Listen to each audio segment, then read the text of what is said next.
What's up, guys? It's DK. Welcome to Thorin's YouTube channel. Why are you even here, though? Didn't you know Ginger Man bad? Right, this is going to be another episode of Reflections, and my guest for this one is going to be Destrukt, aka DKT, depending on what area you know him from, or Brian Flander, if you know him in real life, I guess.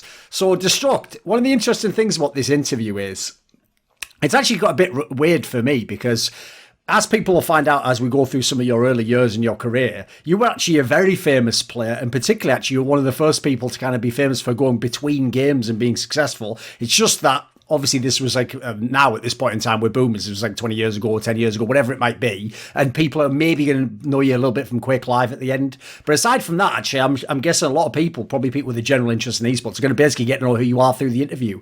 So if we go right back to the beginning, I normally don't do that thing of like, when did you start playing games, were you a game when you were a kid, because everyone gives the same interview about playing Mario and the Nintendo. We all know the same fucking story everyone has, right? But my question for you is a question that as someone who came from the world of Quake, I can straight up ask with a straight face, which goes like this: why Unreal? Why was Unreal the first game that we first saw? Obviously, you must have known things like Quake existed, right? What was the appeal of Unreal as a game? Yeah, it's a great question. So, you mentioned Quake in general. I mean, I had played Quake and Quake 2 and, all those other games. And that's really what kind of got me into esports. When Quake 2 was kind of at its peak, and Machiavelli and guys like that were really famous. And I met Cash from Cash.net. That's how I really started getting into the scene.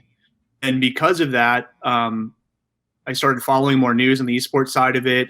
And then that's when the UT demo and the Q3 test came out. And for those of the people that even remember or were around back then, those two demos came out at like almost the exact same time.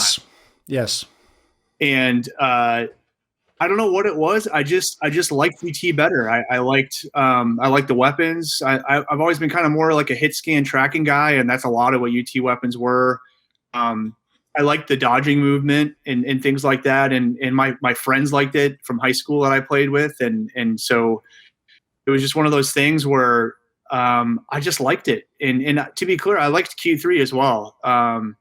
And I still remember that there was the first Razer tournament, and I think Vitality won it, and then some guy from Abuse, I forget who it was, he won the UT tournament. I remember thinking like, okay, I want to do that. And so I just picked UT because I liked it better. I was having more fun with it, and I met some cool people like this guy named Overtoad, who, for guys who know who I'm talking about, and there's this other guy, his name was actually The Other Guy.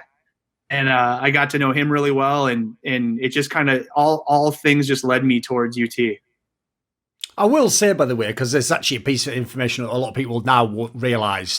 It is true, as you said, the two tests came out then, basically, like the Q3 test and then obviously like the Unreal one. And I actually do remember at the time, even though now it would be considered blasphemy, dude, a lot of people who were Quake players weren't feeling Quake 3 back then, because it was kind of like some fucked up version of like Quake and Quake 2 combined in some ways. I remember a lot of people weren't feeling it, man. So I actually remember back then there were even some people who were more casual Quake players who were like in Unreal Tournament, because actually Unreal Tournament was like super fast paced, like, the weapons were also super new for the genre, there was a lot of appealing components. Because the reason I ask is, I actually remember now that you say it, that you were around in the Quake 2 duel scene very early on. But this is the question I had was, obviously you were at the very beginning of Unreal Tournament, and there was a few big tournaments, most famously the one you won, which is like the precursor to the World Cyber Games. And there was a couple of tournaments after that. But if people don't realise, Quake had obviously diminishing returns after the first few years because Counter-Strike took over. But with Unreal it was even worse, because obviously it didn't even have the foothold that Quake did. So, like, is there a world where, like, could Unreal have been what Quake was? Could it have been like a massive game that had years and, I don't know, still have some connection to now? I know there's theory people who play, but there's like, it's a very broken lineage. Like, is there a world where that could have been the main pro game that you were a part of, do you think? Yeah, I think definitely. What I go back to is kind of where the money was. And at the time, like, Razer and Intel and CPL and a lot of the sponsors, they for some reason they chose Quake. And because they chose that, the people who were kind of chasing that dream that we were all chasing, they wanted the sure thing. And so they chose Quake. And I think that's a little bit of a reason why the popularity shifted that direction long term. And to be fair, it was a fantastic game, still is. But with that said, on the Unreal Tournament side, Cliffy B was like a super vocal guy behind the scenes at Epic or something, yeah. Yeah, Epic, and you know, he was big time in the scene. I mean, I remember meeting him. He wouldn't remember me, but I remember meeting him and talking to him, and I remember he was super passionate about esports, and he even took a stab at it recently with that game where you can fly around. I don't remember what it's called, but he's always been kind of this innovative guy, and just for some reason the market went a different direction, and I think a lot of it was the sponsorships and just the different choices the different developers made. And the World Cyber Games was kind of the one tournament that took Unreal Tournament very seriously, and that's really what the entire culture was built around, was that one tournament a year.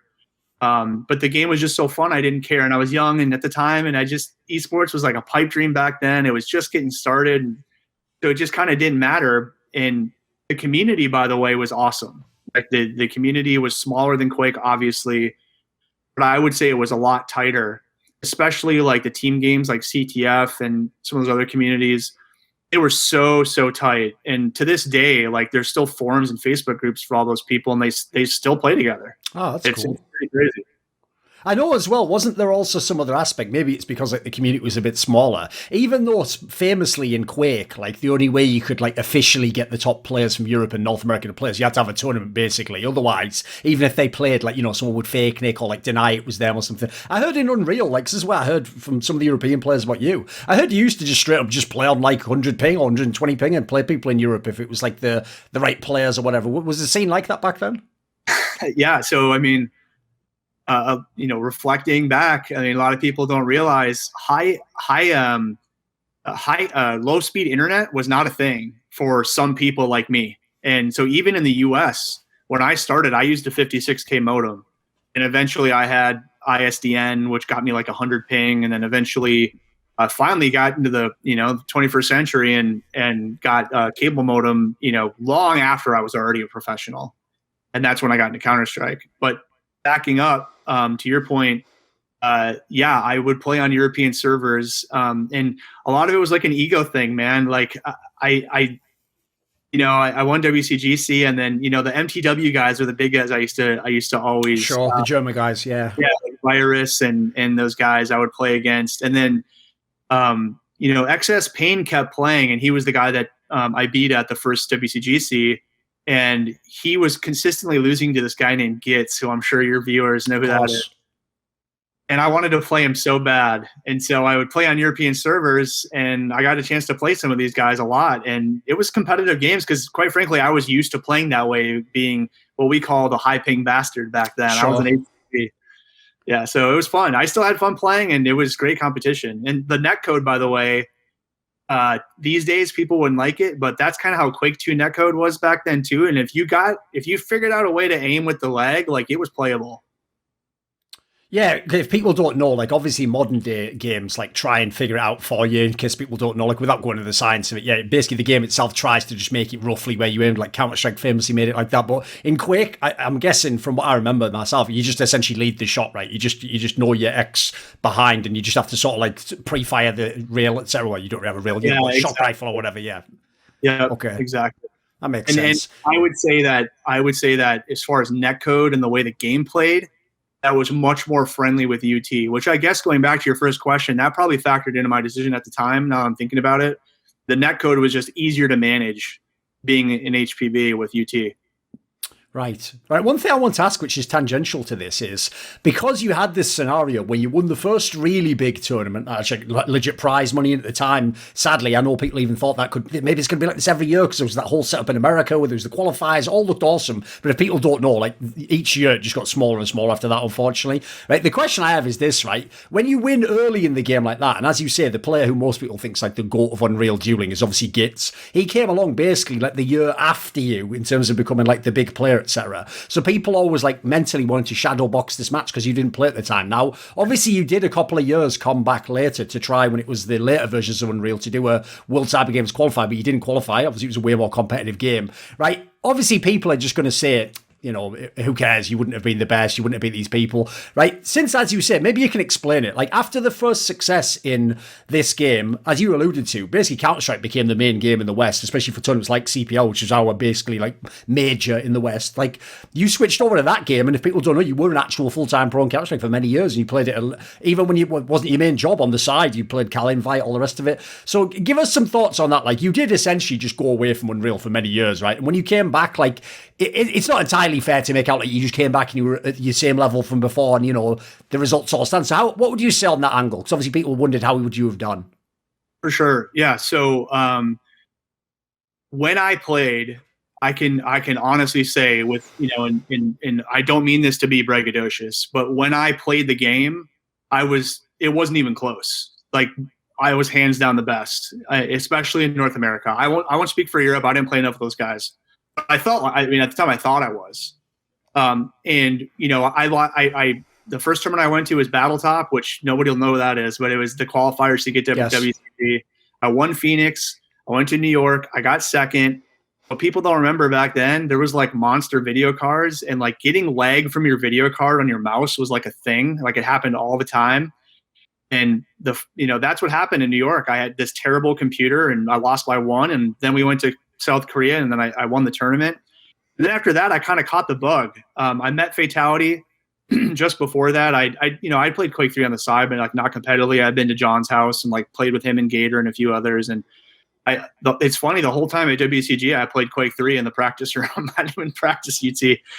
And what ended up happening is I got the itch. I started to realize what esports could be, and I wanted to play the relevant game. And the relevant game was Counter-Strike. And so at the time, I just started practicing my tail off. And the one skill that I kind of always had as a gamer was aim. My aim was probably my strength. And Counter-Strike, it just was a natural pickup for me to just start aiming and just popping heads. And so that's what I did. And I got to know the guys in a clan called RDW, and I basically just I kind of gave them a resume. I went up to the guy named Critical Effects, who was the leader, and another guy named Lee Chen. His nickname was Rotten. And there's some other guys too that have ties to like organizations still in esports. And I remember saying, hey, if you don't know who I am, I'm a pro UT player. I've won some tournaments. I'm going to be good at this game, and I want to be on your team. Just give me a chance. And at the time, that was back when you could have multiple teams from one organization. So like the Syndicate, for example, had like 3 Syndicate teams, right? And sure, old school names like that. And so they put me on their third team, and I just quickly caught up from a skill perspective. And next thing I know, we were starting and we were playing CPL, and that was kind of the beginning. And it was really driven by the fact that I wanted to be relevant. I kind of figured out through another tournament that I had a gift, and I wanted to like capitalize and cash in on it. And that was playing Counter-Strike was the path to do that for me. And that's why I chose it. In some ways, the team you're referring to here, RDW, was sort of the perfect squad to join because you were in it early, and later on, years later, you were in this team as well. And if people don't know, this was actually, despite the fact, as I said, it was very rare people switched between games. This was basically a team of people who were actually famous for doing that. Like, obviously, Wombat came from Quake. Some of them even went to other games. Like, if people don't know, like NTT, the guy who's involved with like Valorant now, he was in this team in Counter-Strike. They went and played Call of Duty when it was very early on, and it was like more like Counter-Strike. So these were people who switched between games. Like, obviously, like I said, it was very, very rare, especially that people came to Counter-Strike. People tried it, like obviously Vitality did it briefly, but they never stuck with it, They never became like the best players. What do you think there is? Because you were the group of people who are like this. What is the secret sauce to switching games? Because it can't just be have good aim. Like plenty of people came in to CS and thought, well, I had a good rail and thought they were going to be the best for the AWP, and it never happened. So what do you think the secret is to being able to successfully swap games and be good? Yeah, so I guess first of all, you kind of have to have that it factor from like just having like naturally good aim. That has to be transferable between games. And you think of a guy like Wombat, he was known for having insane aim. And I mean, we're talking back in the ball mice days, right? This is back when like Razer Boomslang and Logitech Wingman were the mice, and when people were shooting 40% accuracy, like back then that was godlike. Yes. Like, so for context, like that's the backdrop. So guys like Wombat had really good aim. So did I. And I think if you could be good at a duel game, you could be good at Counter-Strike because you understood the concept of control. You understood the concept of timing. Like there's a whole meta level to that game that you have to be able to embrace. And then you have to be able to put in the work. And I mean, I can't tell you years of my life, literally in real time, probably years of playing aim maps, watching demos, strategizing, figuring out like what flashbang bouncing off what wall is going to cause what guy to move what way. I mean, it was that deep, and that's how deep I got into it. And it translated into, I guess mild success in Counter-Strike. I had a couple of domestic wins, couple of top, 8 international placements at tournaments and stuff like that. But most of my fame in Counter-Strike came from like my Frag videos. Yes. And some of that converted, I had multiple top 7 finishes at CPLs, which, I mean, looking back at the time I was pissed off, but looking back, I think that was a pretty significant accomplishment. And then domestically, won a couple of tournaments where anybody who was somebody in the US was there, and we won those tournaments. So, okay success, but the fact going from game to game, that's the part that I'm proud of, is competing at a high level at no matter what game I played. Yeah, for context, if people don't know the era that he's talking about here, when you talk about like top 8 at a CPL, basically like CPL was like a world championship. And essentially back then, like especially the Nordic teams in Counter-Strike was so epically good. I always say like they were like what Koreans are in the games where Koreans are the best, like it just goes without saying, the top 3 would be like Swedish teams or something. So like as DKTC says here, if you have a tournament where you come 7th, you probably actually did very well. Like that means you weren't going to win it, but you were in the mix. Put it that way. It's not as bad as it sounds. If you don't mind me interrupting, for example, everybody who knows who Ninjas in Pajamas are, right? Yes. This was the original Ninjas in Pajamas, okay? This was like the guys who became legends. It was this tournament that I played in. And they were the first team we played, and we almost beat them. We lost by a round. And I still remember lining up on long A, way out of position because American players were so passive. They just try to quick peek, and I would always get a frag. And I remember they just bust around the corner with Glocks, and I was just like gibbed instantly, and we ended up losing by a round. And I took the blame because they were just at a different level. They had they had the practice facilities and like epic teams they competed against in Europe, and man, that was a fun experience. And I had so much fun competing against those guys.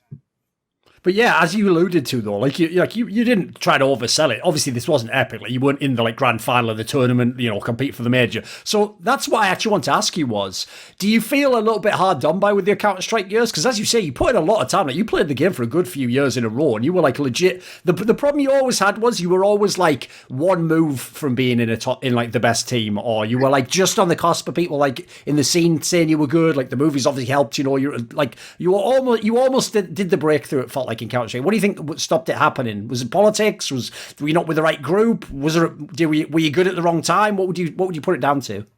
Yeah, I mean, I won't even sugarcoat it. I was a douchebag. Like I was a shit talking asshole. And if you weren't with me, you were against me. And so like the guys who are on my team, they love me. I was the best teammate. I was an intense practicer. Like I expected excellence. And so I would put that on my teammates, but they knew what the point was at the time. And when we weren't playing, like we were all friends. And I think back to like my RDW and Zex and Steel Breeze and all those days. And I'm still friends with most of those guys. And from my standpoint, outside in the community, I was a shit talker, like big time. And I didn't make a ton of friends. And that's my one regret. If I could go back in time, knowing what I know now and having my own kids and growing up and maturing as a person, I would go back and I would change that. But at the same time, we were still on some okay teams, and I had my shot, and it was frustrating. For example, I was on Domain of Pain back the year after it was like 3rd or 4th place. Jacko recruited me and was like, "Hey, come over here, let's play," and shit on, and then and that, by the way, that tournament is where like half my movies from, because I balled out, I went nuts, and then we I was on Echo 7 shortly after that, the year after they took 7th place at CPL, and we did okay. We did okay domestically. We won a couple domestic like local tournaments in like the eastern half of the U.S. and I think we ended up like 12th or something at CPL. I don't even remember at that point, but I think I rang for 3D and early on, and I don't think like a couple of the guys liked me too much. Right. Yeah, and then I rang for Zex at Land Tactics that we won, and I got along great with those guys. But some of that was politics. There's always tons of politics in Counter-Strike. It was whatever, and I tended to opt to like play with guys I liked, and that's why I left RDW and went to Steel Breeze. Not that I didn't like the RDW guys, but like they were from Michigan, I was from Minnesota. We drive to each other's place, and I got along really well with them. But I put it on me. I put it on my personality, and it was like a guy that you love to hate. That was like my persona back then. When you say that, actually, that does tie into something I want to ask you about, which is, even though it doesn't have to be a topic in this interview, but I thought it'd be an interesting one for you because you'll know the reference, right? So obviously, a guy who also people might think is associated with Quake, but he actually comes from Unreal, I will point out, is Carmac. Obviously, one of the other old school journalists back in the day. And I know actually he was like one of your friends back then, back then, if you want to get demos, you had to be friends with players. You had to have some level of charisma if you wanted to get all those POVs. So here's what's funny. I know back then you considered him friends, right? But what I want to ask you was this. I know he's one of those people. Oh, wait there a second. Have you liked? Oh, sorry. I thought you liked that a second. Never mind. I know he's one of those people where from as far as I can remember, he actually treated you a little bit like he treated Fatality, which is for some reason he could never sort of vibe with the fact that you guys were trying to be like actual pros, and that somehow like turned this guy off. Like, dude, he used to literally make fun of like you and Fatality as though you were like almost like losers for trying to be pros, which sounds alien now because I mean, by the way, spoiler, the guy still works in esports now, but back then that was kind of a thing, right? And I think actually that robbed a lot of people, and it might sound mad the wrong way because I know both of you at the time, even some of your peers used to be like that. The whole thing was sort of to be like that you were a semi-pro at the game. It's cool if you win, but you're not the guy who's like practicing all night. So what would you say to this? Because I feel like that did, in a mad way, nerds were almost insecure about being nerds back then or something. What would you say? Oh, for sure. But back then, if you were a gamer, you didn't tell anybody. Like that's like, no way. Like, unless you were a Fatality or like me later in my career, like you just didn't tell anybody. It was like, ooh, yeah, I'm staying away from that. Because there was this like nerd connotation associated to it. Absolutely. Guys like Carmac, I always like Carmac. And regardless of maybe what was said on forums or the shit talk back and forth, we've always got along. Like every time I've ever met him in person. And even later in the career, when I'd see him around, he's awesome. We're friends on Facebook, for example, and I see his kid and his wife, and he's been very successful in esports, and I'm happy for him. I think some of it too is the fact that Carmac kind of came from UT, and if you were from Europe, I was not your friend in UT. I trash talked the dude bad for the Euros. I mean, okay. I was murdered. Makes sense. What about then? It's obviously, as you alluded to yourself, like one of the things you figured out way before the others. I'm amazed so few people did this, mate. Because I told so many pros back in the day who were like, say, like even names like fucking K-Sharp who just never did it. Like, make a movie for fuck's sake, mate. Like, I know back then no one cared because there was no YouTube. There was no, they didn't know how you would get famous from it. But like, all I'll tell people now is like, if I ask a fan who barely watched CS 1.6, they're just going to tell me all the people from the Frag movies were the best because that's all they remember. They don't remember some ancient demo. So like at the time, how much of it did you actually understand? Like, this is branding, like this is part of it. How much of it was just make a movie? Like, what was the premise? Because yours was some of the biggest for sure. Yeah. For me, I remember a couple folks had tried to put one together, and I remember watching and thinking like, God, these guys are bad. I'm just being honest. Like, I was like, this is terrible, right? These movies are not good. And I was like, it'd be fun to make my own Frag movie. And then at the time, I forget the name of the website, but there was like a website specifically for Frag movies and video game movies. And I can't remember what it was called now. It's been so long ago. And I remember thinking like, all right, why don't I make one? And so I bought this I didn't even buy it. I think I downloaded this like free, like generic movie maker and, to splice demos and stuff. And honestly, when I tell people this, they never believe me. For the first movie that I made, I honestly like went into my demos folder of the last 2 weeks of scrims and made a movie. And like that was just like the level of play I was at, that I just recorded the best rounds. And then I just did the same thing for the next one, except for the next one, I would, if I had like a sick round, I would actually like write it down so I could go back and make the video. And I had a little bit of a fan base by then, so I had guys that were willing to help me, do the special effects, which looking at now, they're kind of laughable, but back then they were actually pretty cool. And the guy who did it actually, I think Levid, he's a Google UX guy now. So like this guy's super talented. He's been at Google for a while, but really it was I had my mouse pad that I had just come out with, and I wanted to get marketing for it. And I thought, I'll make a Frag movie and I'll put a commercial at the end. And that's exactly what I did. Right, I've got a piece of trivia, so I'll ask you and you can confirm or deny. Right, even though there was a DKT3, it was a pretty decent movie, right? I've heard, it's from a mutual friend, Jaguar, who obviously himself was super deep in the movies and stuff. He told me that like the real story of that one was like the same thing. Like you had a bunch of like footage stored up for the third one, and something happened, like I don't know, the computer died or something, like you lost the hard drive or so. And basically he said like you end up making a movie and you put out whatever you had, but like that like basically, because obviously he was trying to make his last movie like the most epic one ever. Like basically that's like the lost classic we never got. Is this true? Should there have been a way better DKT3? It is true. I had this overclock computer, and I just had this thing like voltage cranked, and I had it was to the point where I had like a spare fan blowing on it, and okay, and the hard drive just went. The power supply went out, and the hard drive melted or whatever happened. I don't know. And I mean, hours and hours of demos. Oh my Lord! So I had to start over, and yeah, it sucked, but I thought 3 was really good, but definitely not what it could have been. And yeah, it's kind of disappointing.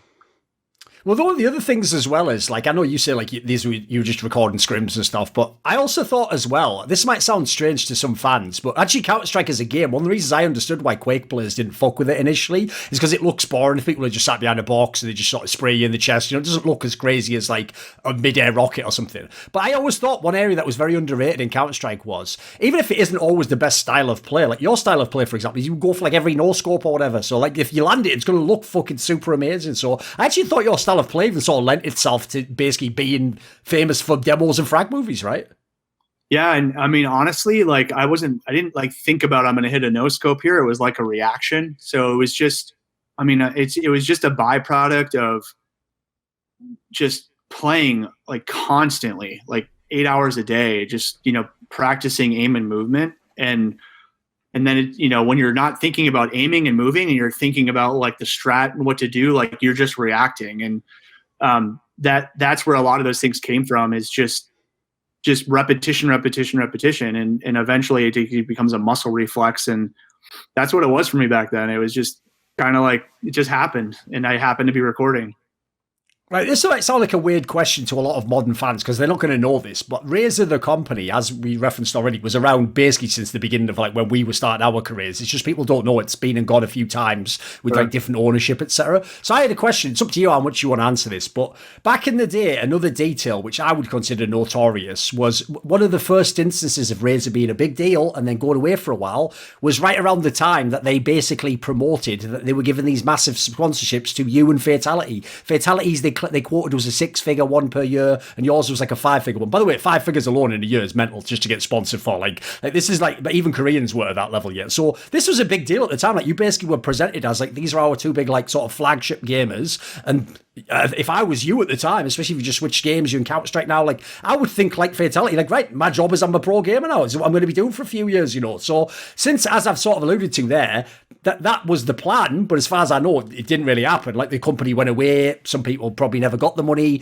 right? What would you say to this? Because the angle I was wanting to know about was, first of all, I'm sure people would be surprised at, how here today, gone tomorrow esports could be back then. But more importantly, what did it have in terms of effect on your career in that respect? Because it's very different if you think you've got, a certain amount of money in the bank you can live off as a pro, if you find out you're not going to have any of it. So what was the impact in that regard? Yeah, it was hard. And, so, I originally had a sponsorship with Razer. I had met Robert Krakow, who's people call him the Razer guy, and people know who, Tan-Min Liang is now the CEO of Razer, and I'll get to him in a second. But Robert was really cool. I reached out to him basically and said, hey, I love your mouse. let's do a sponsorship.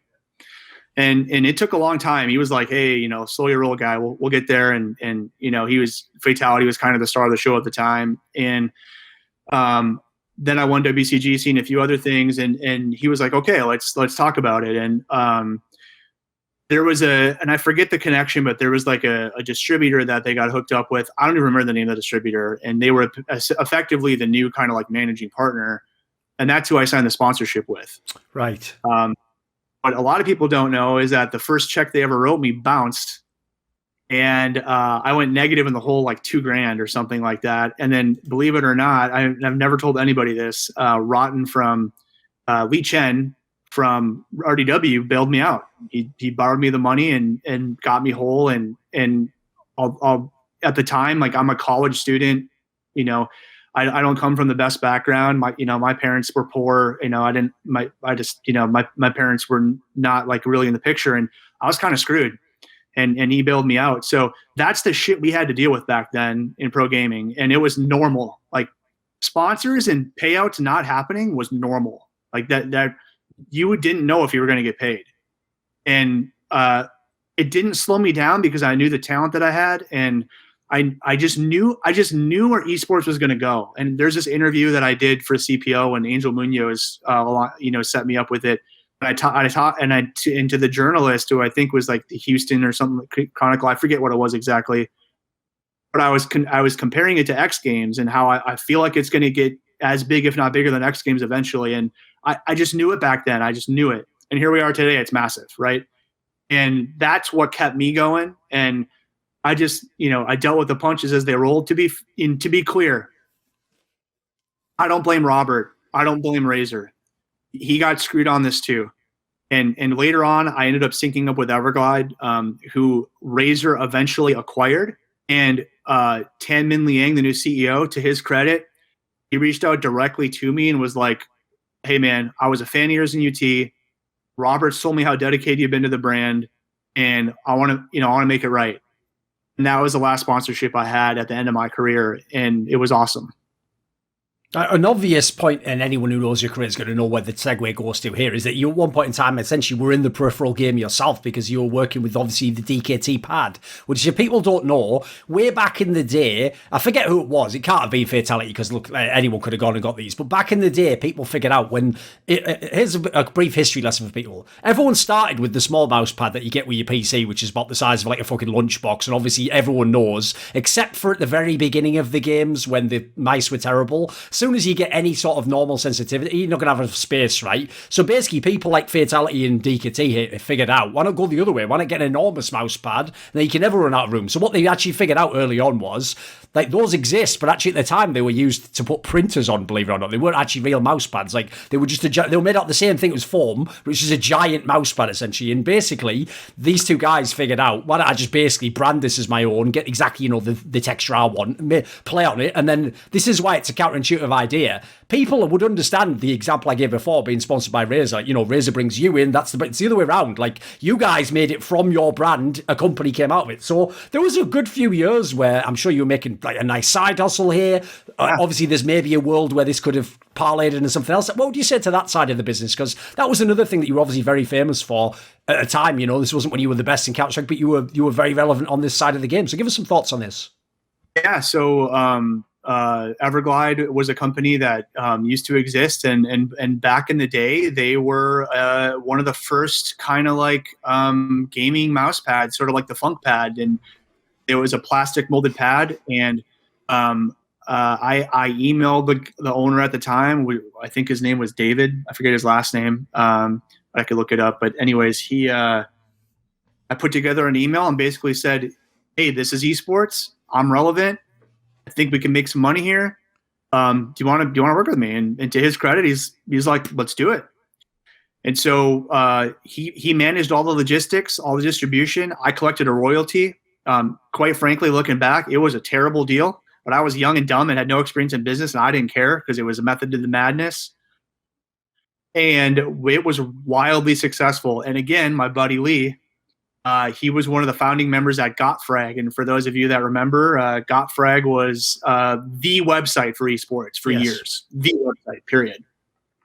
and I got free advertisement on that website, and so not only did I get free advertisement, but I had the Frag videos kind of behind it, and it got really popular, and it was like the number one selling mouse pad for like 3 years or something like that. And you've kind of alluded to this a few times, but esports back then and just gaming in general, multiplayer gaming,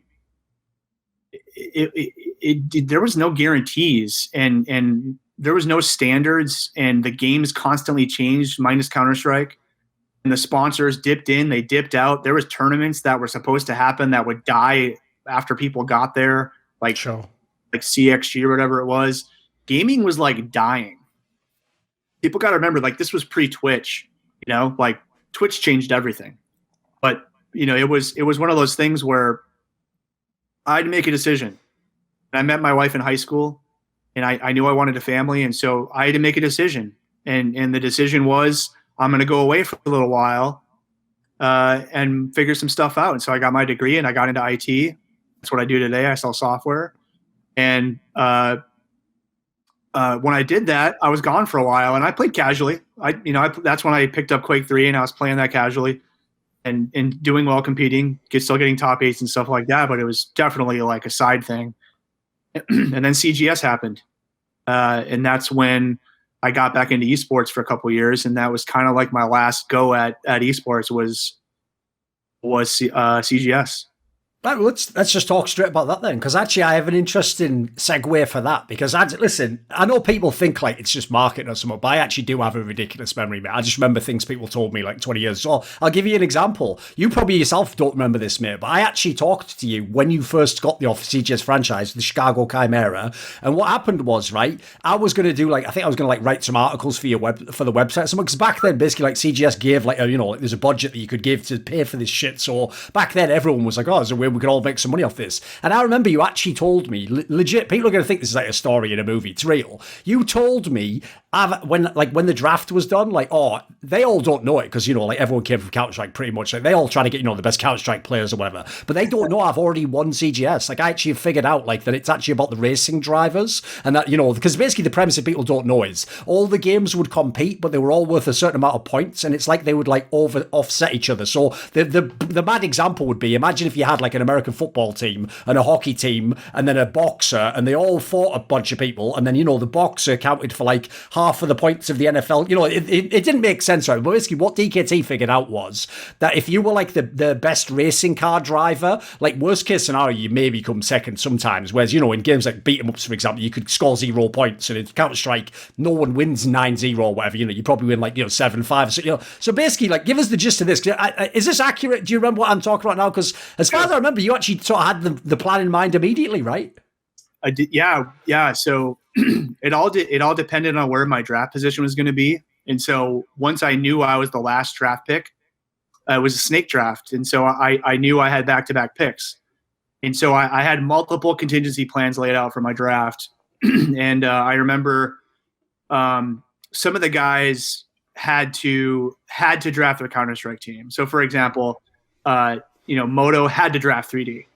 And Jason Lake had to draft Complexity. And so Mark Dolvin had to draft the Carolina Colts, in the sense that they didn't want the team stolen from them, the brand. Obviously, it'd be silly if you're Jason Lake, you don't have Complexity, right? Yeah, so I mean, I guess, was it a choice? Sure. But, I mean, if they wanted to keep their CS team, they had to pick them, right? It was sort of like a handshake agreement. Moto gets – it's come on, right? You're not going to have some random manager go there, right? So I ended up being the last pick. And I knew immediately I was picking Chomper, immediately, without a doubt in my mind. If nobody else picked him, I was picking Chomper. Then I thought, okay, well, if I'm doing that, I might as well just get the best racing team. And I knew Jason X was next on the board. And so that was my strategy. From the moment I knew the draft, the only question I had was who was Cap Metzing going to draft first? Who was some of the other managers going to draft first? That was my only concern. And then but I knew no matter what, I was picking Chomper or Jason X first. That was always my plan.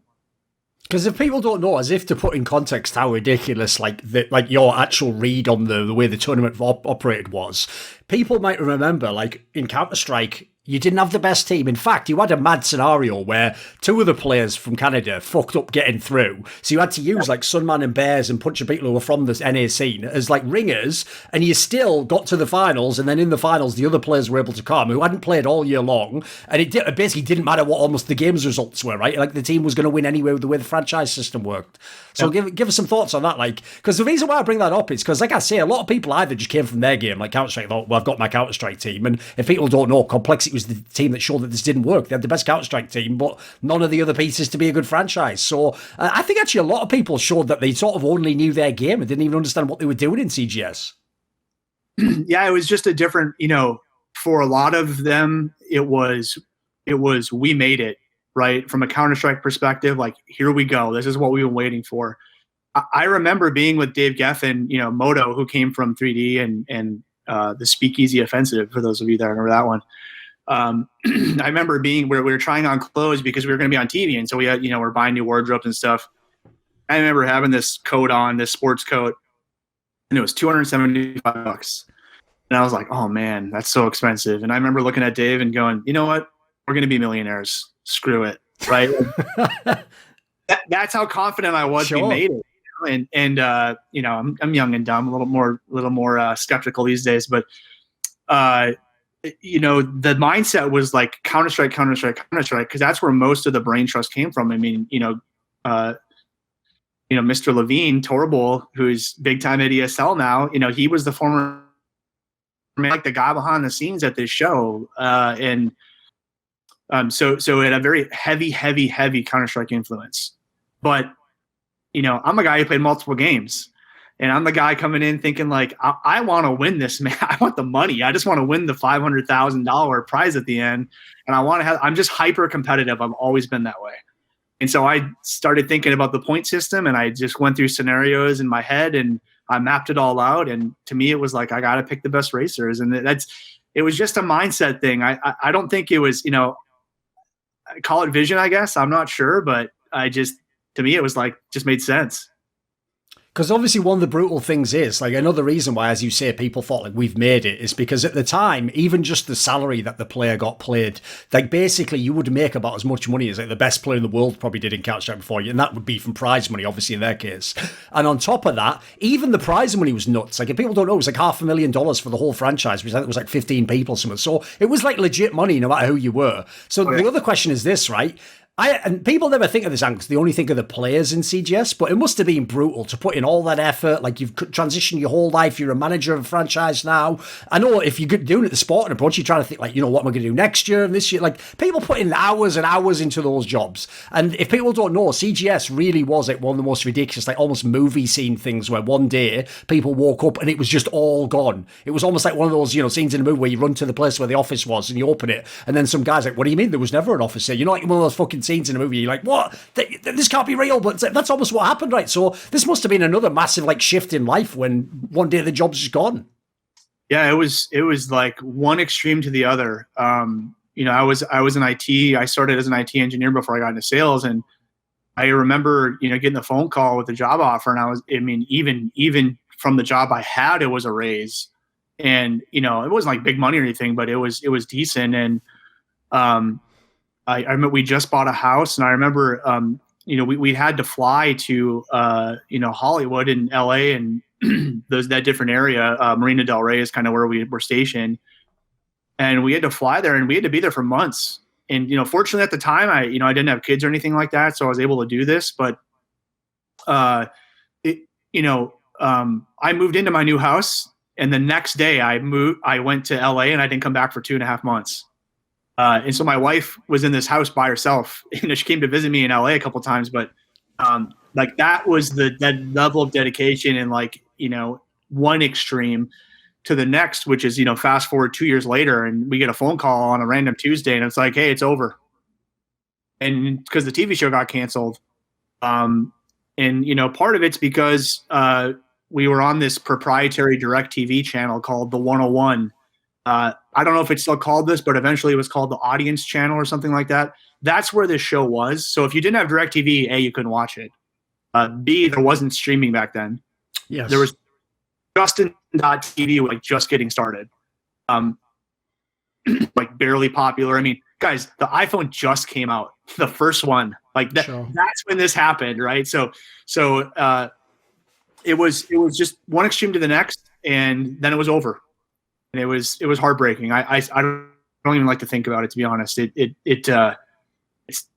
still drives me crazy to think about it. Sure. Right, as you alluded to, another thing you also did was you did play. It's funny because if people only know later in your career, you actually played more years of Quake than you did Unreal. So to me, you're an Unreal player, but I guess in this sense, you came back to your roots in Quake, right? You played not only Quake 3, Quake Live particularly, basically almost the whole time it was still being played as an esports game when it had those years where actually, shout out to Carmac and ESL, they sort of revived it briefly and added a circuit again. Now, the reason why that's relevant to bring up is not just because you were playing your career, but a classic thing about duel games I always used to hate is if someone was ever the best in a duel game, right, you could guarantee they're never again going to let themselves be known as a proper pro at another duel. They'll play occasionally, but they'll go out their way to make it like, look, I'm not properly playing though. Like, like this isn't like, these don't count, like, because they don't ever want to be seen as like, they got beaten by the next generation. Like, yeah, I remember in these years, you were at least playing at a semi-pro level. You were playing all the tournaments. You played all the online cops, trying to go to the LANs, the IEMs. So, like, how seriously did you take Quake Live? And like, what was the appeal of still competing in a game at that point? I took it as seriously as I could, right? And I had a full-time job at that point, and I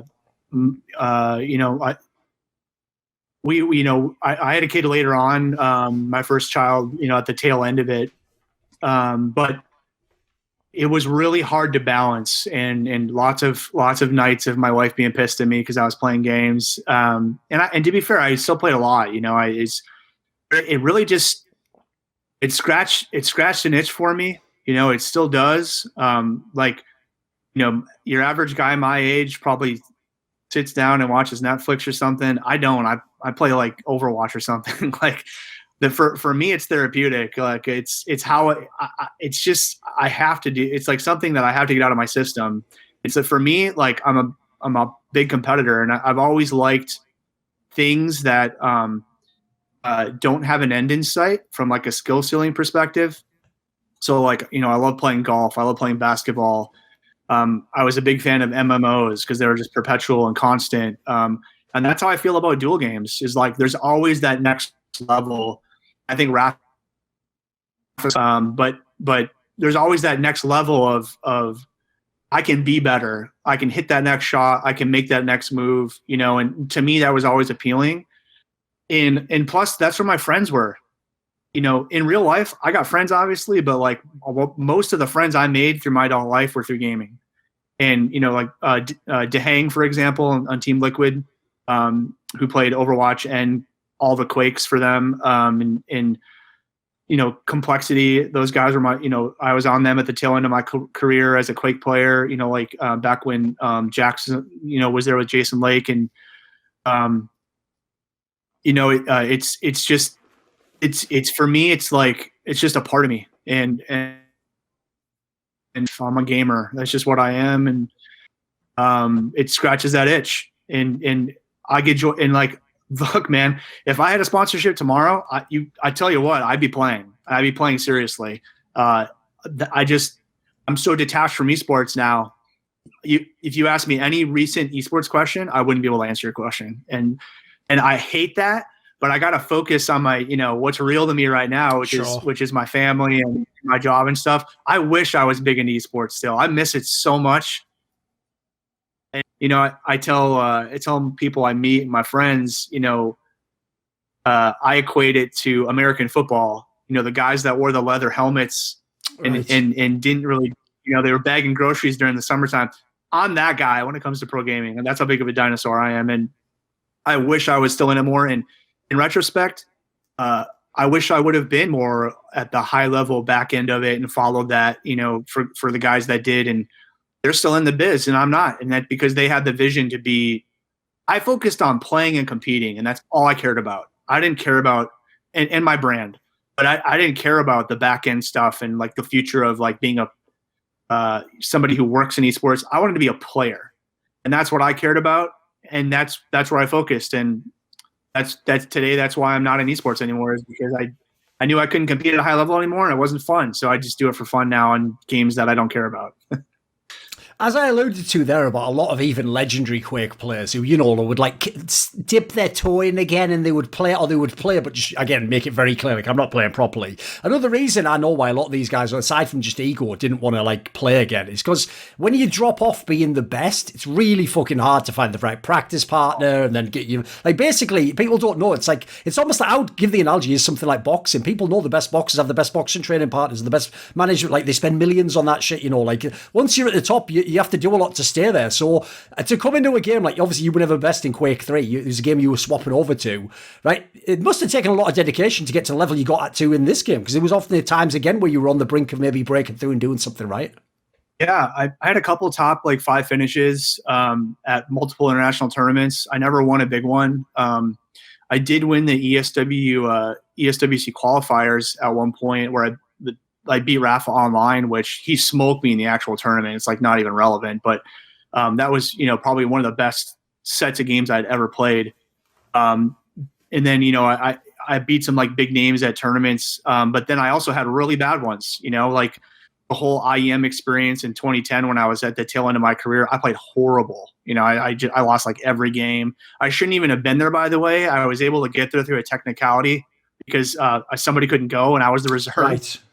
So but I didn't care because I was having fun, you know, like that was the thing. But yeah, to your point, you know, it's tough when, and I think what it's so hard to explain to some people without sounding like a total douchebag, but like when you're the best at something, it's really hard to not be the best at something anymore. It's just, it's like you really have to learn to live with it. And I think you see it with like pro athletes, you know, like the guys that don't want to retire when they should and stuff. And I can totally relate to those guys. And then you take that mentality and you try to expand it into all aspects of your life. And you demand excellence from everything that you do. And at least I do. Like that's kind of what I took away from it. And your personality kind of changes. And it's really, really hard to get back to normal or to get back to average. And for people that haven't experienced it, they're just going to roll their eyes maybe and be like, maybe. But, you know, for guys like me and John and Rafa and Cypher and Fox and all these famous Quake players and the old school, like really famous Counter-Strike players like K-Sharp and Moto and those guys, they've all been the best. And it's really hard to not be the best once you have been. It just hurts. It's like a weird emotion. I can't even explain it. Is that, like, often, you've obviously alluded to it in this interview, but like the classic thing people always say as well is like, there's nothing else in life that's like that, basically. It's the reason why, like, I can tell you right now, one thing that hasn't changed is in Counter-Strike, we have the same thing, mate. There's players who were like the champions 3 or 4 years ago where if I sat them down, they know they're never going to ever be back there again. Like, they're playing for, you know, like the 4th best team in their country now, like desperately clinging on. But the reason why is I also know if I sat them down and gave them the truth serum, what they tell me is like, even the chance to maybe believe that's possible is better than quitting and just accepting that it's over. Like, one thing I can't do is just say, yeah, it's over, and that part of my life's gone, because there's nothing can really replace it, right? I think you nailed it. And that's what I struggled with for a long time is like, you know, you're saying there's a chance, you know what I mean? And so I just hung on to it, you know, and and the thing about, you know, the top gamers is like confidence isn't the issue, right? Reality is the issue. And so for me, like, I'm confident that if I could dedicate the time I used to be able to dedicate to games, like, and have the level of coaching and the equal opportunity that some of these guys have from like a meta perspective, no doubt in my mind I could compete still, right? Is that reality? I don't know.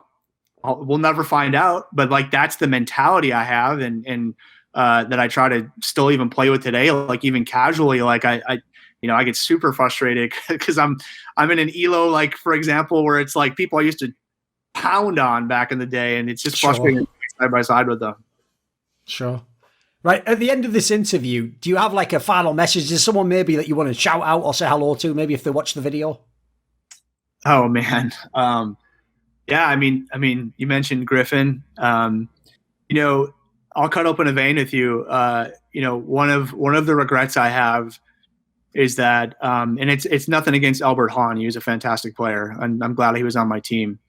But in the second season of CGS, I didn't redraft Griffin, and it was like super painful for him. And I think the silver lining is I think he got into poker earlier because of that. Okay. I'm not going to take credit for that or anything, but like, I think it's a big reason why he got to focus more on that faster. And if I could go back in time, I wouldn't have done that. I would have kept him on my team, especially knowing there was only 1 year left. That's one big regret I have. And, I to this day, I wish I could go back and our relationship has never been the same. We say hi and stuff and we talk, but we were close back then and we're not. And that's a big reason why. And also, take it from a famous shit talker, like be nice to people. Like just be nice to people, man. Like when you're playing with games, like I focused on competing. I didn't care if you're my friend. Like I just wanted to win. But looking back, I wish I would have. And I wish I would have taken that more seriously. And this video was kindly supported by Eddie, Lager15, Pronogo, Shenlong, Zachary Carter, Alexander Rao, Andreas Kroknes, Animosity, Dean Tanglis, ErikHillestad, Hades, J-Dobbs, Jensen Go, Kovacevic, Tobias Bernasconi, Zumba, Zyrathenia, and as always, special thanks to my dude, Jerky's Minion. Do you want to suggest a topic or a guest? Would you like to ask a question in one of those monthly AMA videos I do? Do you want teasers on who the upcoming guests are? Or maybe you want to take part in a discussion about esports with moi? Well, put your money where your mouth is. Join the Skrilluminati today via the Patreon link in the description box below.